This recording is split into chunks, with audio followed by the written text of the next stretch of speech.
निश्चित तौर पर हमला है, गंभीर हमला है,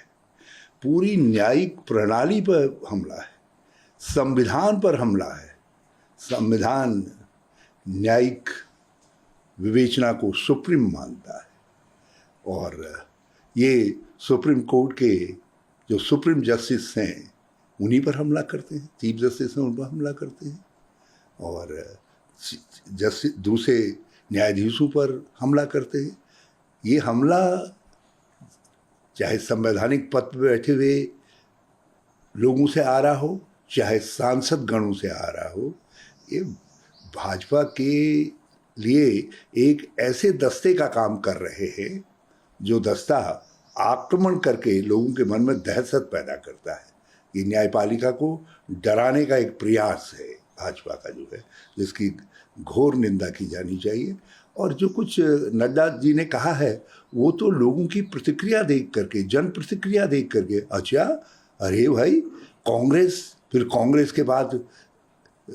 इंडिया गठबंधन और इंडिया गठबंधन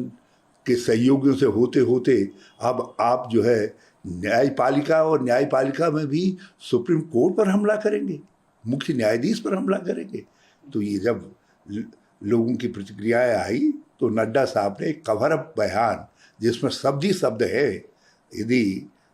वास्तव में संदेश देना चाहते तो इन दोनों सांसदों को अपने जो है पार्टी से निष्कासित करना चाहिए था और न्यायपालिका और देश से क्षमा मांगनी चाहिए थी कि इस तरीके के लोग हैं। और जिस व्यक्ति को उनका संरक्षण है संवैधानिक पद पर बैठे हुए और उस कहते हैं कि हमारी पार्टी अब उनको वो संरक्षण के हकदार नहीं रह गए हैं क्योंकि वो भी न्यायपालिका पर हमला कर रहे हैं। तो ये आप न्यायपालिका स्वतंत्र रूप से कोई निर्णय नहीं ले सके तो उसके लिए आपने ये हमला करवाया। वक्त विधेयक में लगता है कि भाजपा समझ गई है कि इसमें कुछ संवैधानिक त्रुटियां हैं और उन त्रुटियों को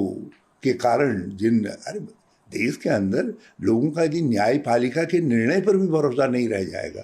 कितना महान देश है ये कि लोग लड़ते रहे वर्षों की लड़ाई के बाद भी जब राम जन्मभूमि का मामला सुप्रीम कोर्ट के सामने आया, लोगों ने सुप्रीम कोर्ट के निर्णय को माना। किसी ने खुशी से माना तो किसी ने आदर से माना तो किसी ने दबे मन से माना, लेकिन माना सबने। यही भारत की लोकतंत्र की खासियत है और उस खासियत को आप समाप्त कर देना चाहते, उस संवैधानिक निष्पक्षता को आप समाप्त कर देना चाहते हैं। तो ये बड़ा गंभीर मामला है और इस पर देश के लोगों को विचार करना चाहिए।